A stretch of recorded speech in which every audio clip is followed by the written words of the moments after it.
Sama, 22 kan, cuma beda periode kan? Periode 1, periode 2. Angkatannya 22.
Nggak kedengaran.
Nggak kedengaran.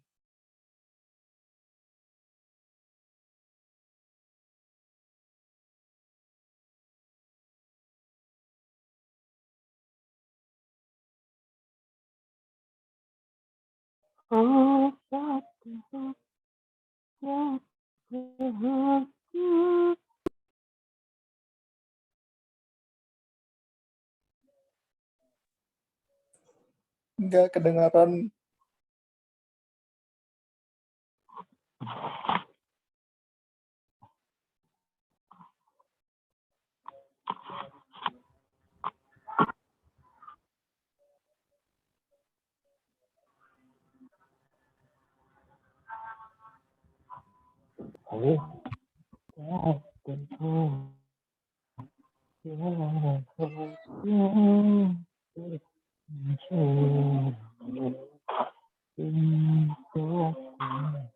Kenapa semuanya pada nyanyi, woi?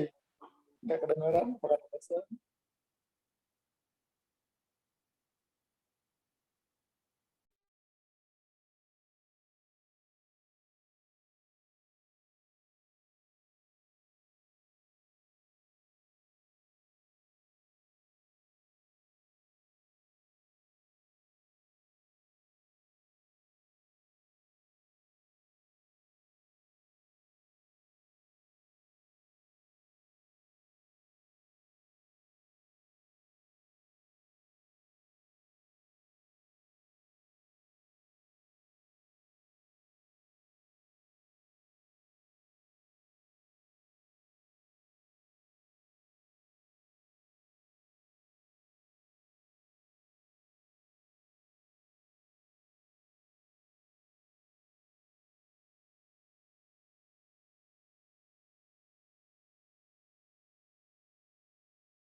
Suaranya nggak ada, Pak, dan nggak kedengaran.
Nggak ada suaranya, Pak.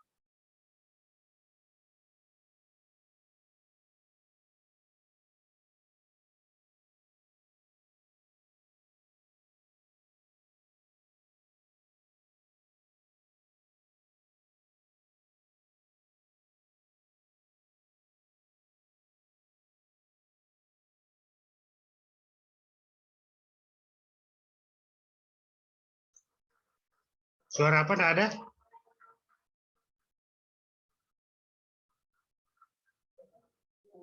Suaranya Bapak enggak ada. Oh, suara saya. Share screen enggak muncul. Gambar enggak muncul. Enggak. Ulang, Pak. Apanya enggak muncul? Oh, iya, muncul, Pak. Share screen enggak muncul, Pak. Share screen mana? Filmnya? Iya. Masa? Diulang lagi? Iya, Pak. Lumayan lama tadi itu. Nanti di copy ya filmnya di situ ya. Ya, enggak apa-apa, Pak. Ini sinyalnya kayak di kampus ini. Saya lagi di kampus.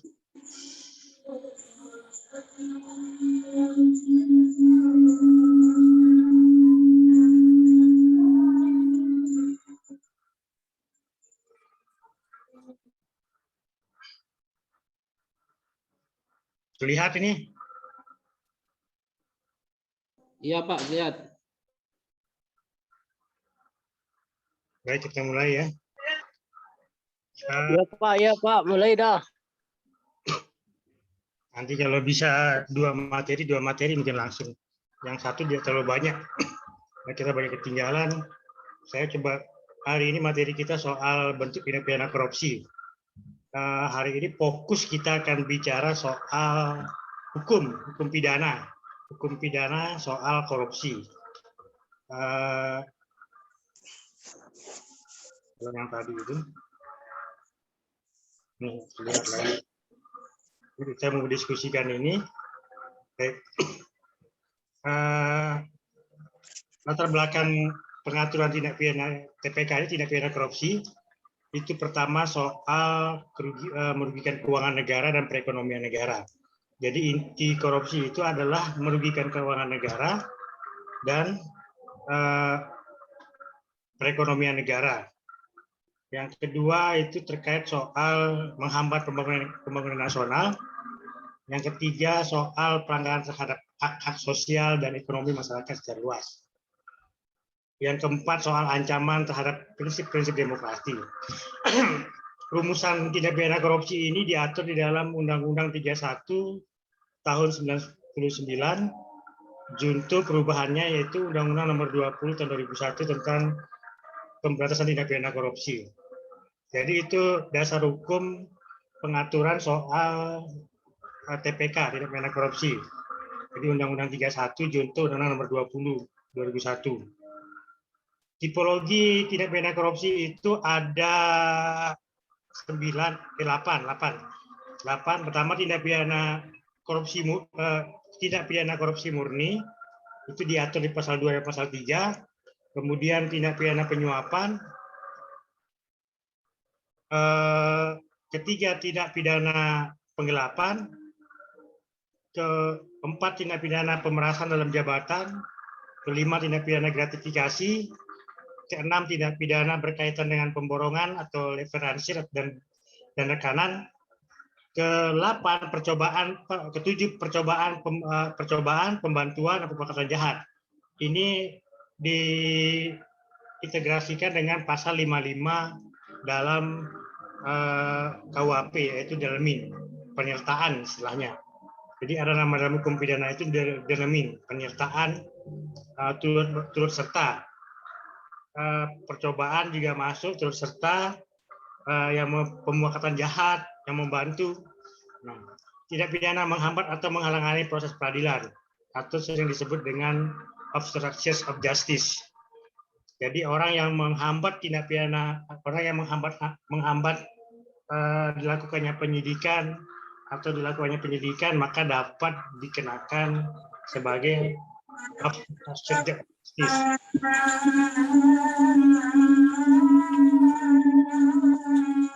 Matikan volumenya itu.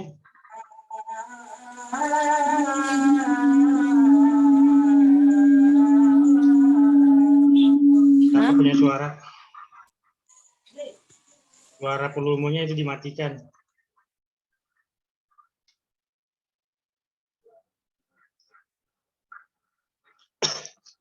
Baik, kita bicara pasal 2 soal kriminalisasi korupsi. Kenapa bahasanya kriminalisasi korupsi? Ya, korupsi bagian dari tindak pidana atau yang disebut dengan kriminal. Jadi pasal 2 itu mengatur soal secara melawan hukum. Secara melawan hukum artinya dia melakukan perbuatan melawan hukum. Perbuatan melawan hukum berarti perbuatannya itu adalah perbuatan yang dilarang oleh undang-undang, perbuatan yang bertentangan dengan undang-undang, atau perbuatan yang tidak dibolehkan oleh undang-undang. Nah, itu yang dimaksud dengan perbuatan melawan hukum. Perbuatan melawan hukumnya itu dilakukan dengan cara memperkaya dirinya sendiri atau orang lain. Nah, dirinya sendiri atau orang lain. banyak orang kita pernah dengar mungkin, saya tidak pernah korupsi, saya tidak pernah nikmatin uang hasil korupsi, saya orang baik. Tapi perbuatannya ini, dia memang tidak korupsi, tapi perbuatannya ini menyebabkan orang lain menjadi kaya, orang lain menerima keuntungan, baik atau korporasi menerima keuntungan. Nah, akibat keuntungan yang diterima oleh dia sendiri misalnya, orang itu atau orang lain tersebut, itu menyebabkan keuangan negara menjadi rugi atau perekonomian negara menjadi rugi. Maka itu sudah dapat dikatakan sebagai perbuatan melawan hukum terkait dengan tindak pidana korupsi. Nah, itu yang diatur di pasal 2. Nah, ancaman hukumannya itu minimal 4 tahun. Kalau pasal 2 pemberatan hukumnya. Maksimal itu 20 tahun dan denda 200 juta. Minimal dan maksimal 1 tahun per 1 miliar. 200 juta minimal, 1 miliar maksimal. Nah, ayat 2-nya dari pasal 2 ini itu dapat dia dihukum dengan dengan hukuman mati jika tindak pidana yang dilakukan dalam keadaan tertentu. Kemarin itu sempat kita dengar soal korupsi bansos misalnya. Nah, itu yang dimaksud, korupsi yang terkait dengan keadaan tertentu, maka dia dapat dihukum mati. Selain pasal 2, tadi soal tindak pidana korupsi murni itu, ada pasal 3. Nah, pasal 3-nya ini normanya ini mengatur soal dengan tujuan menguntungkan diri sendiri atau orang lain atau suatu korporasi. Dia bersama rumusan pasalnya dengan pasal 2. Dia menguntungkan diri sendiri atau orang lain atau korporasi dengan cara menyalahgunakan kewenangan. Nah, karena di sini bicara menyalahgunakan kewenangan, maka mutatis mutandis istilahnya itu secara otomatis pasal ini diterapkan kepada para pejabat negara atau dia selaku pegawai pemerintahan PNS, karena dibicara soal kewenangan. Nah, itu dia menyalahkan kewenangan, kesempatan atau sarana yang ada padanya karena jabatan atau kedudukan yang dapat merugikan keuangan negara dan perekonomian negara. Dia hampir sama dengan pasal 2, sama-sama soal keuangan negara dan perekonomian negara. Tetapi yang menjadi titik tolak fokusnya lebih spesifiknya adalah dia pegawai negeri sipil ASN atau dia pejabat dari ASN atau pegawai negeri sipil tersebut. Nah, pidana penjaranya ini cuma 1 tahun minimal, 20 tahun maksimal. Dendanya minimal 50 juta, maksimal 1 miliar. Inilah perbedaan tindak pidana menurut pasal 2 dan pasal 3. Pasal 2 itu perbuatan melawan hukum. Kalau pasal 3 terkait dengan penyalahgunaan kewenangan. Bukan perbuatan melawan hukum, tapi ada penyalahgunaan kewenangan. Di situ bedanya dengan pasal 2 dan pasal 3 ya. Kemudian pasal 4. Pasal 4 itu menjelaskan soal premium remedium istilahnya itu. Mengembalikan kerugian keuangan negara atau perekonomian negara, tidak menghapus pidananya pelaku tindak pidana korupsi.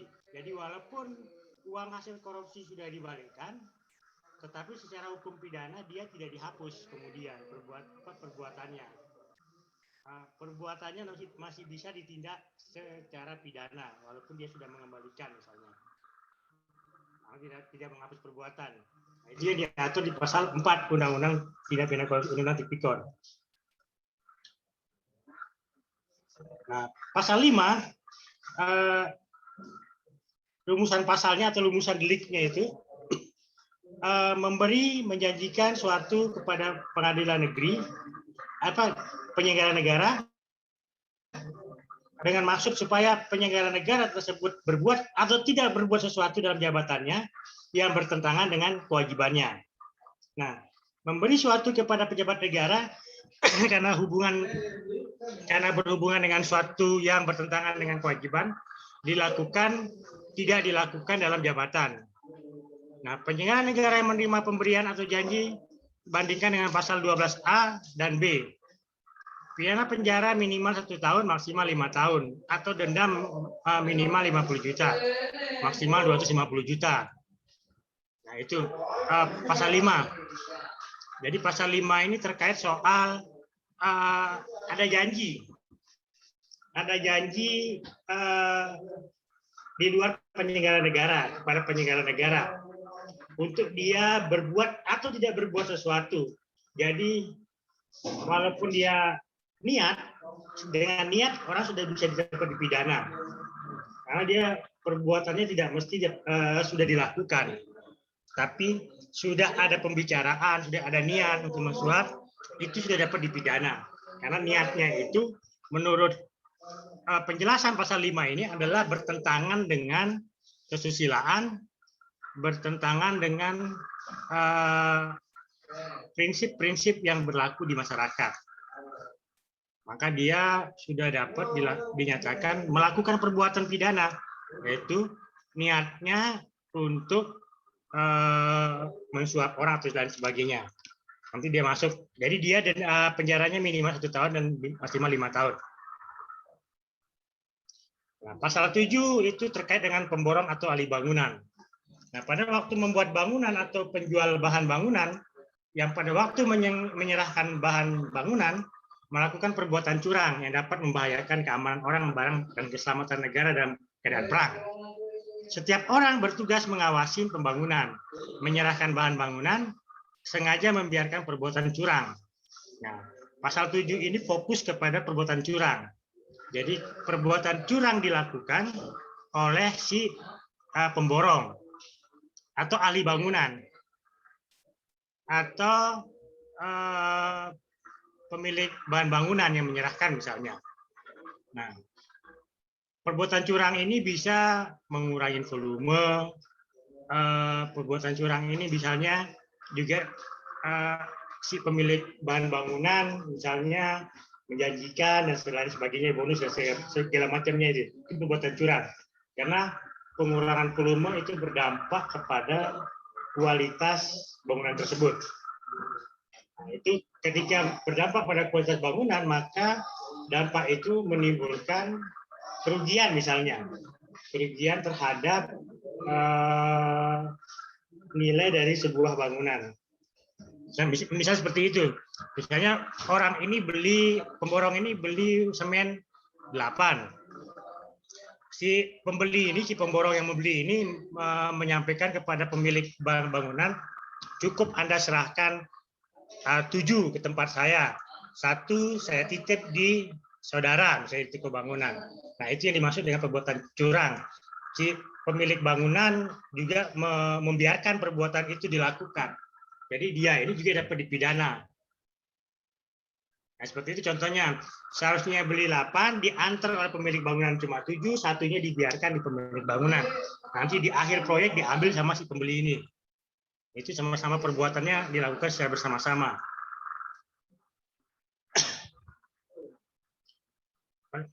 Pasal 11, penyelenggara negara yang menerima hadiah atau janji diketahui patut diduga bahwa hadiah atau janji yang diberikan karena kekuasaan dan kewenangan yang berhubungan dengan jabatan atau yang menurut pikiran orang yang memberikan hadiah janji tersebut ada hubungannya dengan jabatannya.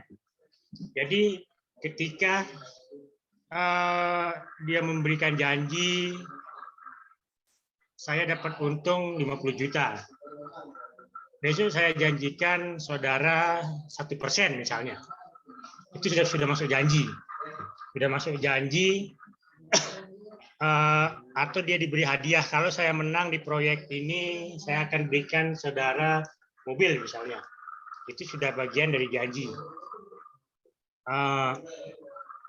Karena persoalan jabatannya.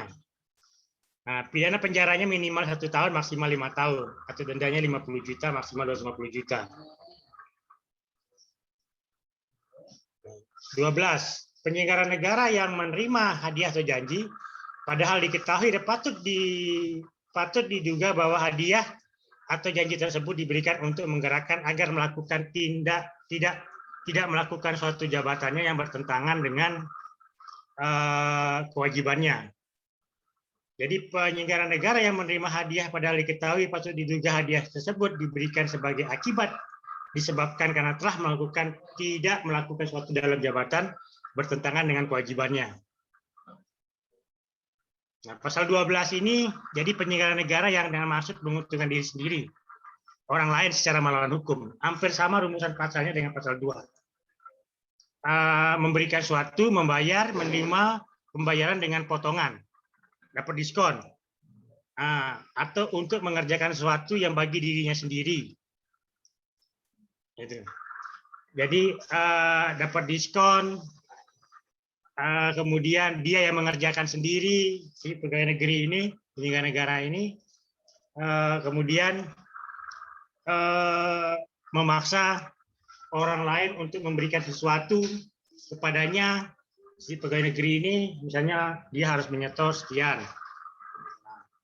Itulah bagian dari ini yang disebut dengan nama pemerasan, kemudian di pasal 12 ini. Penyelenggara negara yang pada waktu menjalankan tugasnya meminta, menerima, memotong pembayaran kepada penyelenggara negara yang lain kepada kas umum, seolah-olah penyelenggara negara yang lain atau kas umum tersebut mempunyai hutang kepadanya. Padahal diketahui bahwa hal tersebut bukan merupakan hutang. Nah, itu. Jadi seolah-olah negara ini berhutang padanya, misalnya. Dia kemudian meminta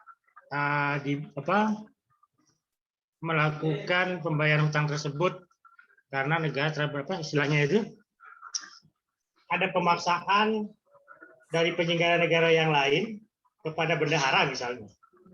Bendahara silakan keluarkan uang sekian karena negara telah berhutang kepada saya terkait dengan proyek A misalnya. Karena dalam kenyataannya tidak ada hutang piutang antar penyelenggara negara, antar ASN tersebut misalnya. Nah, itu salah satu norma yang diatur di dalam Undang-Undang Tipikor di pasal 12. Nah, salah ini di huruf F. Kemudian penyelenggara negara yang menjalankan tugas meminta, menerima pekerjaan atau penyerahan barang seolah-olah merupakan utang kepada dirinya, padahal diketahui bahwa hal tersebut bukan merupakan utang. Itu juga masuk. Pidana penjara pidana penjara seumur hidup atau minimal 4 tahun penjara. Minimal 4 tahun, maksimal 20 tahun, denda 200 juta, maksimal 1 M. Kalau kita simpulkan dari pasal 12 ini adalah ada proses penipuan di situ. Penipuan yang mengakibatkan kerugian keuangan negara. Kemana? Pulang ya? Kemudian ada unsur penipuannya terhadap kerugian keuangan negara. Kemudian ada apa istilahnya itu? Seolah-olah ada penyerahan barang, kemudian contohnya apa ya? Contoh paling sederhananya gini. Pekerjaan belum selesai ya. Pekerjaan belum selesai 100%. Baru 70%. Si PNS yang lain, misalnya bagian pengawasan, membuat laporan seolah-olah sudah selesai 100%. Kemudian dia menagih bendahara. Nah, laporan penagihannya ini disitulah masuk unsurnya kemudian bahwa di dalam perjanjiannya pekerjaan akan dibayar jika sudah selesai 100%. Tapi baru 7%, 70% itu sudah dianggap selesai. Di situ permainannya. Nah, kemudian orang bagian keuangan disuruh untuk membayar sesuai dengan pekerjaan 100%, padahal baru 70% pekerjaannya selesai. Nah, itu yang dimaksud dari pasal 12 ini. Kemudian ada pasal 12B. Gratifikasi kepada penyelenggara negara dianggap suap bila berhubungan dengan jabatan dan berlawanan dengan kewajiban atau tugasnya. Itu suap. Pembuktian nilai lebih dari 10 juta pada penerima gratifikasi dan nilai kurang dari 10 juta pada penuntut umum. Nah, pada pidana penjara seumur hidup seumur hidup atau 4 tahun, maksimal 20 tahun, denda 20 juta, maksimal 1 miliar. Bukan gratifikasi jika penerima melapor kepada KPK dalam waktu 30 hari kerja sejak diterima.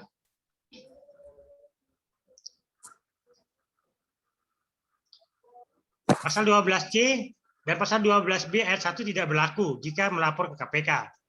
Jadi pasal 12 huruf B dan C, huruf B ayat 1 dan C tidak berlaku jika dalam 30 hari pihak penerima suap itu pihak penerima gratifikasi itu melaporkan kepada KPK.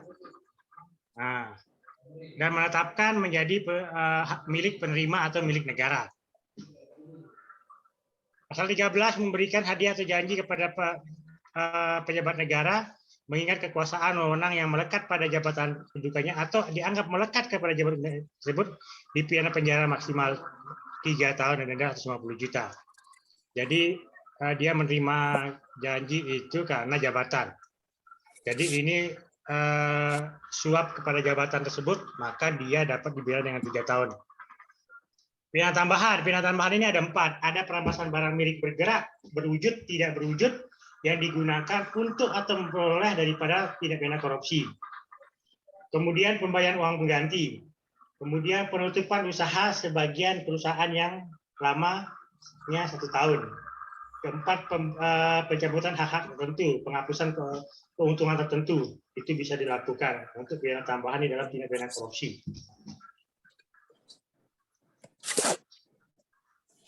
Baik, itu slide pertama. Nah, kelihatan ya? Halo? Ya Pak, kelihatan. Kelihatan.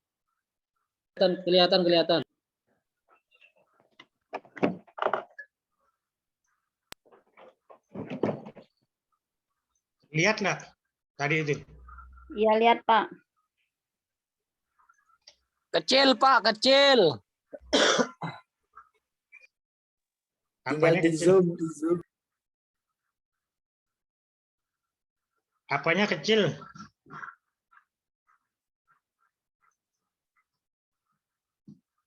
Saya ulang film tadi ya. Nah, itu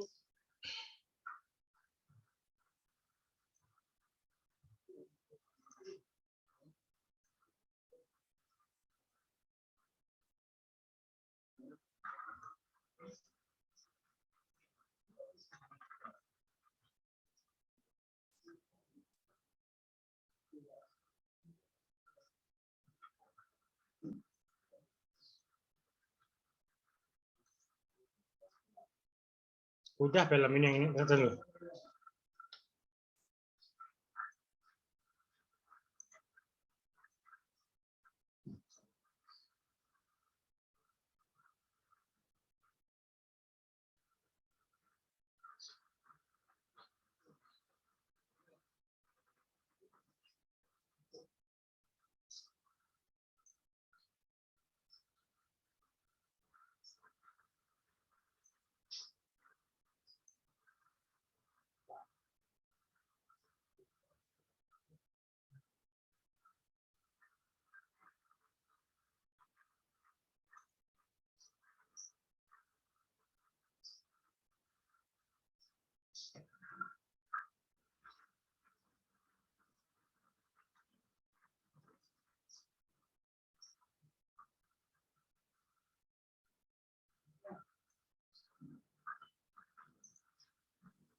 Enggak ada suaranya, Pak dosen.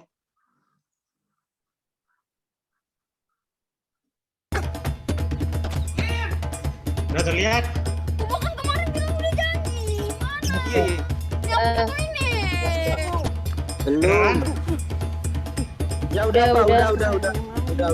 Kim. Jangan gitulah, tenang dulu. Nggak mau. Jangan gitulah.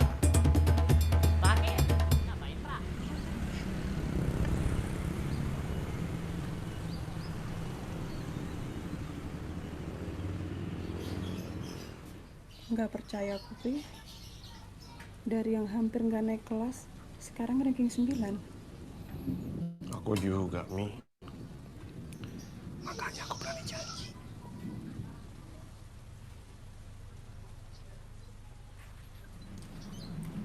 Pak, tanduknya patah nih Pak. Hakim mau lihat rusak. Bapak kan udah janji.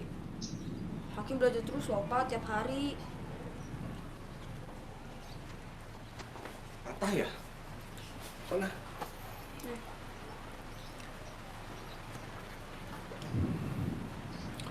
Kalau patah, namanya jadi kijang, Kim. Ya mana Hakim tahu. Hakim aja nggak pernah lihat. Bulan ini kita mepet loh, Kim.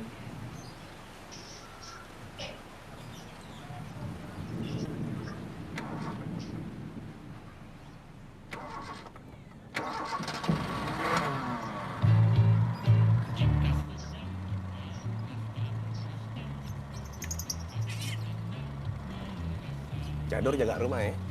Juragan mau pergi dulu. Ya. Bentar. Iya bentar ah. Eki, aku yang unik. Pelan. Nggak isi di pom bensin aja, Pi. Nggak apa-apa. Ini mumpung dikasih diskon sama si Soleh. Apa? Sekalian bantu-bantu tetangga. Umumnya Ya, sikat. mati, Jadi, enggak? Saling deh. bawa sana. Megahnya. Berangkat. Megahnya.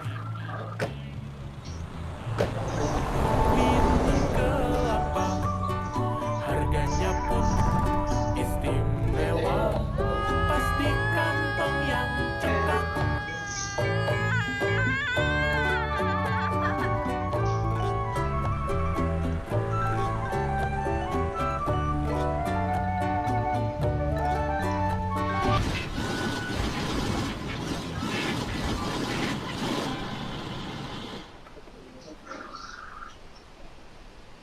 Ayo, semangat yang kuat dorongnya. 1, 2, 3.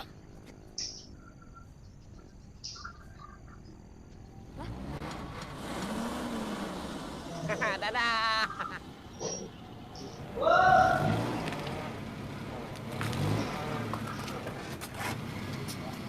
Bercanda. Ayo, buruan. Kita mogok lagi.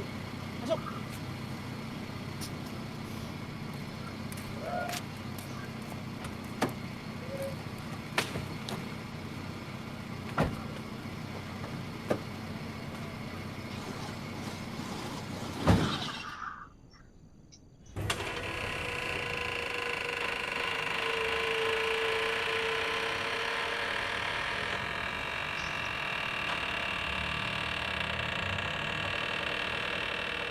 Bercanda mulu sih.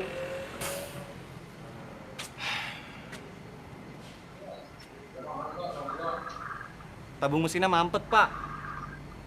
Kotor. Sering beli bensin ngecer ya. Kan udah aku bilang, misinya di pom bensin aja. Bisa kan dibenerin. Ya bisa. Cuman agak lama.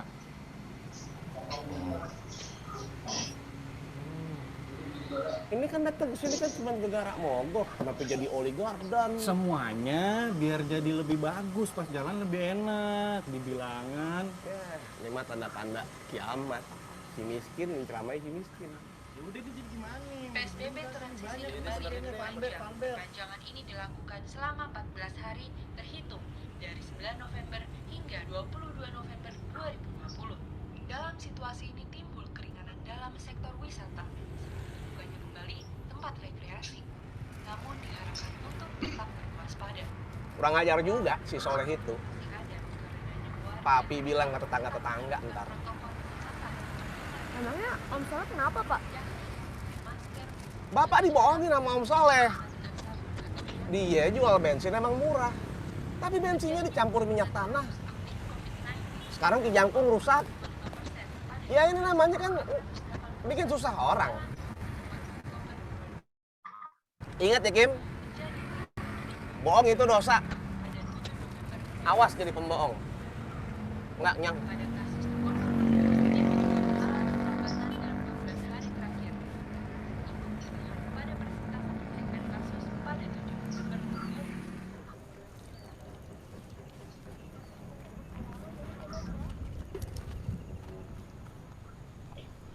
Kurang ini.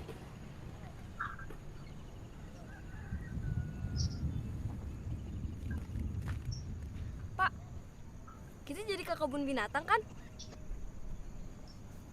Udah. Ayo berangkat. Yuk.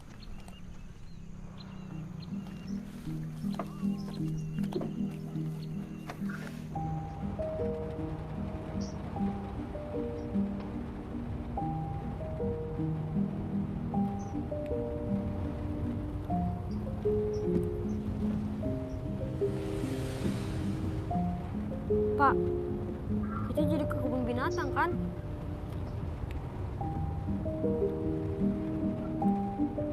Ya udah, Pi. Kasihan. Nanti turunin aku aja deket-deket sana. Kalau berdua masih cukup.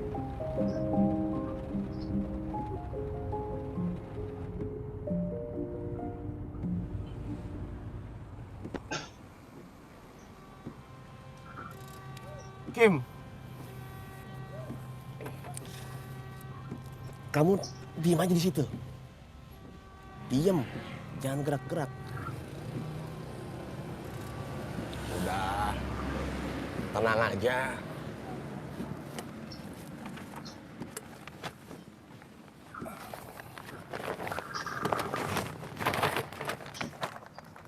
Emang nggak apa-apa, Pi. Nggak apa-apa. Kan gini doang.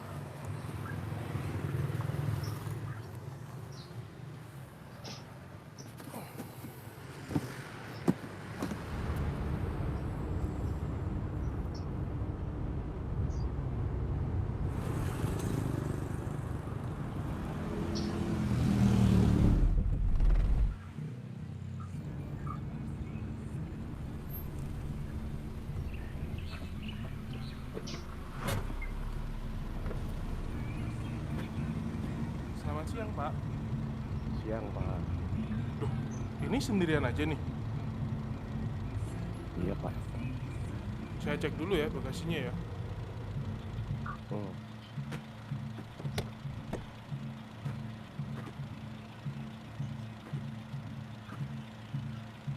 Rp30.000, Pak, satu orang. Oke, silakan masuk.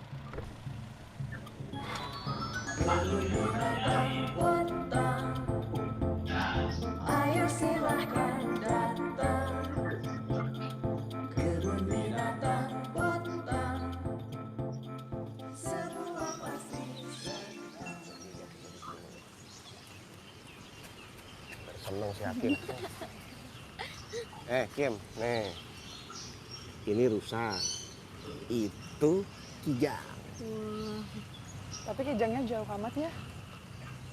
Ya, panggil aja coba. Jang? Jang? Jang? Nih. Ya. Gak apa-apa kan? Gini doang. Tidak, makin deket gitu. Kijang.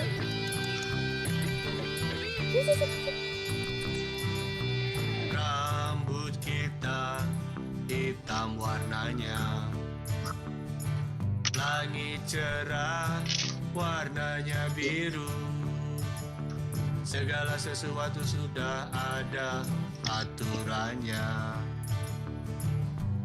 Biarkan saja tetap begitu, tapi sifat manusia selalu mencari celah.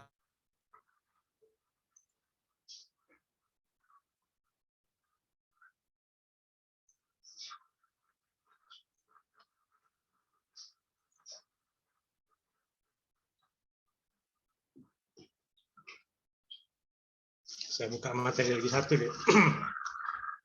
Kita langsung 2 materi nih.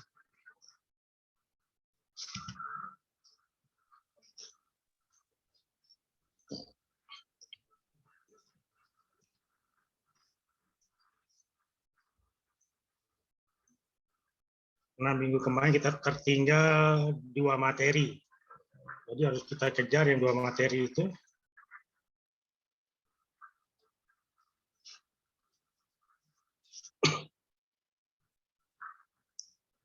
Baik.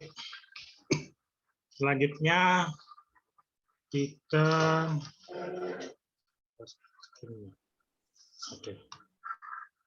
gerakan kerjasama dan instrumen internasional pencegahan korupsi.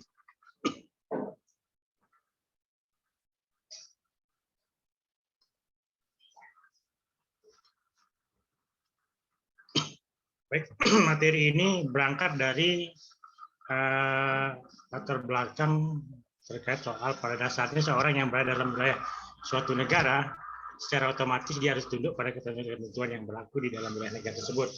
Jadi setiap tindakan yang dianggap melanggar hukum akan diberikan sanksi sesuai dengan ketetapan atau ketentuan perundang-undangan yang berlaku. Nah, mulai dari hukum pidana maupun hukum perdata. Jadi siapapun dia, itu yang kemudian dalam asas hukum dikenal dengan equality before the law istilahnya. Kedudukan orang adalah sama di hadapan hukum. Kriminalisasi terhadap tindak pidana korupsi mempunyai alasan yang sangat kuat sebab kejahatan tersebut tidak lagi dipandang sebagai kejahatan konvensional. Jadi dia bukan seperti maling ayam, bukan seperti mencuri pakaian di mall atau mencuri handphone, mencuri laptop, atau melakukan penipuan terhadap bank misalnya, bukan seperti itu.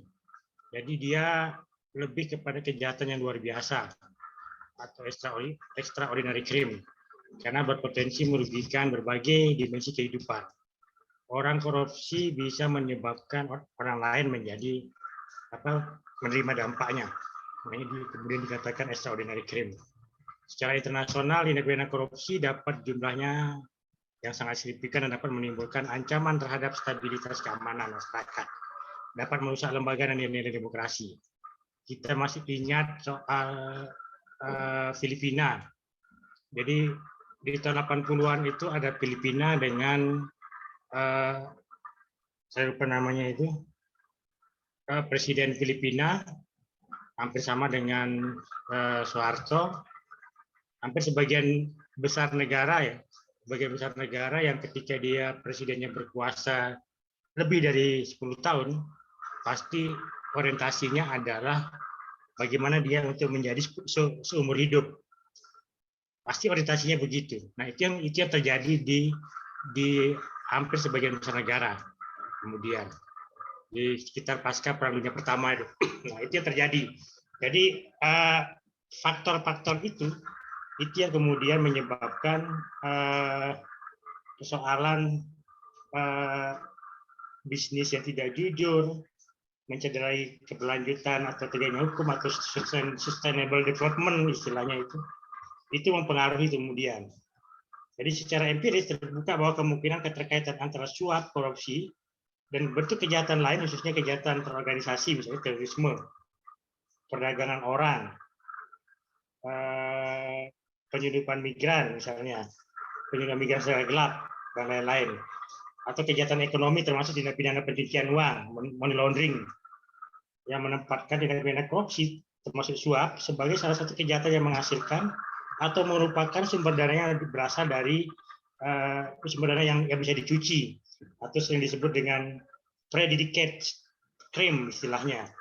Jadi kemajuan yang relatif cukup signifikan di bidang substansi dari struktur hukum yang sedikit masyarakatnya menyadari pentingnya pemberantasan korupsi, kolusi, dan nepotisme. Nah, gerakan pencegahan korupsi ini ada berbagai macam gerakan atau kerjasama internasional untuk memberantas korupsi.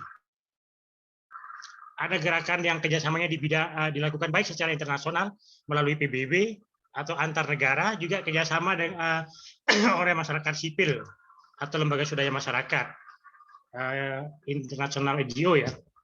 Kemudian ada juga sebagai lembaga pendidikan universal yang merupakan bagian dari masyarakat sipil yang memiliki peran strategis dalam mengupayakan pemberantasan korupsi.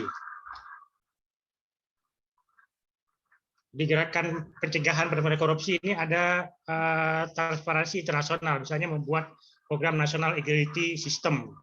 Kemudian ada OECD membuat program The Ethic Infrastructure, jadi kode etik infrastruktur. Ada juga World Bank, Bank Dunia, membuat program Framework of Integrity, jadi kerangka integritas. Jadi framework kerangka integritas mau kemana? Integritas itu menjadi pandangan paling besar di World Bank. Nah, beberapa konvensi internasional yang mengatur kejahatan transnasional, di antaranya itu ada UNCIC. UNCIC ini UN Convention Against Illicit Traffic in Narcotic, Drug, and Psychotropic dan Substances yang diratifikasi dalam Undang-Undang Nomor 7 Tahun 97. Ini yang berdasarkan lahirnya Undang-Undang Tindak Pidana Narkotika. Kemudian ada UNCIC, UN Convention Against Corruption, yang diratifikasi dengan Undang-Undang Nomor 7 Tahun 2006. Kemudian ada UN Convention Against Transnational Organization Crime yang diratifikasi dengan Undang-Undang Nomor 5 Tahun 2009. Nah, undang-undang ini yang melatar belakangin kemudian akhirnya Undang-Undang Mahkamah Agung Nomor 5 Tahun 2009. Mahkamah Agung nomor 5, Kekuasaan Kehakiman Nomor 4. Nah, gerakan organisasi internasional itu beberapa gerakan serta instrumen internasional dan multilateral untuk kejahatan dan pemberantasan korupsi, diantaranya adalah Perserikatan Bangsa-Bangsa, Bank Dunia tadi itu, UNCIC, OECD, kemudian Masyarakat Uni Eropa. Berapa konvensinya tadi sudah naik ke atas dia. Nah ini gerakan lembaga swadaya internasional. Jadi ada transparansi internasional. TI atau transparansi internasional ini adalah sebuah lembaga internasional non pemerintah. Jadi dia lembaga di luar pemerintah yang memantau dan mempublikasikan hasil-hasil penelitian mengenai korupsi yang dilakukan oleh korporasi dan korupsi politik di tingkat internasional. Nah, setiap tahunnya TI ini menerbitkan indeks persepsi korupsi serta daftar perbandingan korupsi di negara-negara di seluruh dunia. TI berkantor pusat di Berlin di Jerman ya, karena dia didirikan sekitar tahun Mei 93. Tahun Mei 95 TI mengembangkan IPK istilahnya, indeks persepsi korupsi atau CPI, membuat peringkat tentang prevensi korupsi di berbagai negara berdasarkan survei yang dilakukan terhadap pelaku bisnis dan opini masyarakat yang diterbitkan setiap tahunnya dan dilakukan hampir di 200 negara. Jadi 200 negara itu yang diindekskan. Dia berada di tingkat berapa korupsinya misalnya. Seperti Indonesia itu terakhir dia sekarang di 107 tidak salah IPK-nya. Kemudian ada selain TI itu ada juga TIRI, Making Integrity Work, adalah sebuah organisasi independen internasional yang memerintah yang memiliki head office di London, United Kingdom, dan memiliki kantor perwakilan beberapa negara termasuk Jakarta. TIRI didirikan dengan keyakinan bahwa dengan integritas kesempatan besar untuk perbaikan dalam pembangunan berkelanjutan dan merata di seluruh dunia akan dapat tercapai. Misi dari TIRI adalah memberikan kontribusi terhadap pembangunan yang adil dan berkelanjutan dengan mendukung pengembangan integritas di seluruh dunia. TIRI ini berperan sebagai katalis atau inkubator untuk inovasi baru yang mengembangkan jaringan. Organisasi ini bekerja dengan pemerintah, kalangan bisnis, akademisi, masyarakat sipil, melakukan sharing keahlian biasanya, dan wawasan untuk mengembangkan pengetahuan dan keterampilan praktis yang diperlukan untuk mengatasi korupsi dan mempromosikan integritas. Nah, itu TIRI. Nah, selain TIRI itu ada instrumen pencegahan korupsi. Salah satu instrumen internasional yang sangat penting dalam rangka pencegahan korupsi, jadi kita jelaskan itu soal UNCIC yang ditandangani oleh 140 negara. Jadi pernyataan bersama, kesepakatan bersama 140 negara untuk menandatangani konvensi internasional tentang anti korupsi. Itu diselenggarakan di Merida, Yucatán, Meksiko pada tanggal 31 Oktober 2003. Nah, beberapa hal penting yang diatur dalam konvensi itu adalah masalah pencegahan, yaitu pembentukan badan anti korupsi dan kampanyenya. Kemudian ada kriminalisasi, yaitu terkait money laundering. Kemudian ada kerjasama internasional, dan yang keempat ada pengembalian aset-aset hasil korupsi. Jadi ini yang dilakukan, ini yang diatur di dalam UNCIC. Nah, instrumen pencegahan korupsi itu ada namanya Convention of Public Official International Business Transaction. Adalah sebuah konvensi internasional yang dipelopori oleh OECD, Konvensi Anti Suap. Ini menetapkan standar-standar hukum yang mengikat, legal bindingnya. Negara-negara peserta mengkriminalisasi pejabat publik asing yang menerima suap. Nah, dalam transisi bisnis internasional, konvensi ini juga memberikan standar-standar langkah-langkah yang terkait yang harus dijalankan oleh negara peserta, sehingga isi konvensi ini akan dijalankan oleh negara-negara peserta yang efektif. Itu maksudnya. Jadi instrumen pencegahannya juga ada KPK.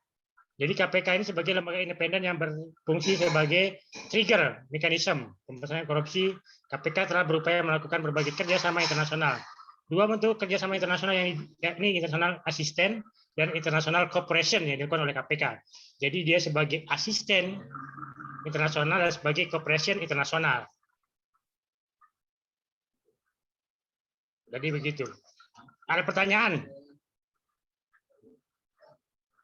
Silakan.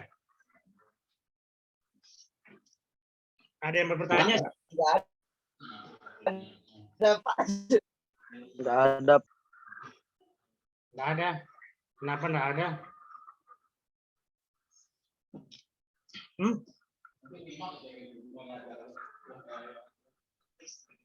Medot-medot suaranya Pak dosen, jadi nggak jelas ini.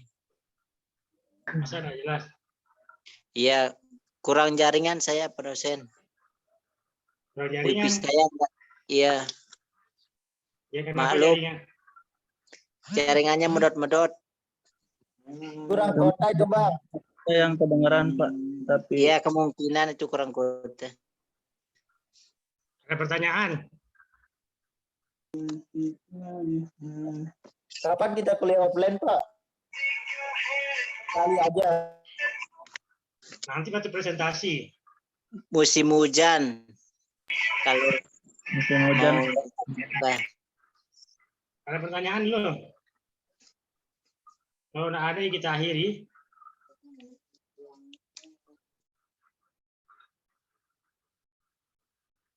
Nggak ada pertanyaan?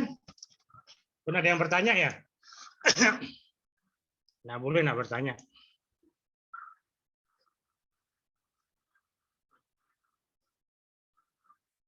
Ada yang akhiri ya? Kita ketemu minggu depan. Sudah saya putus, ya, itu jadi absennya nanti saya absen. Baik, wabillahi taufiq wa hidayah. Wassalamualaikum warahmatullahi wabarakatuh. Waalaikumsalam warahmatullahi wabarakatuh.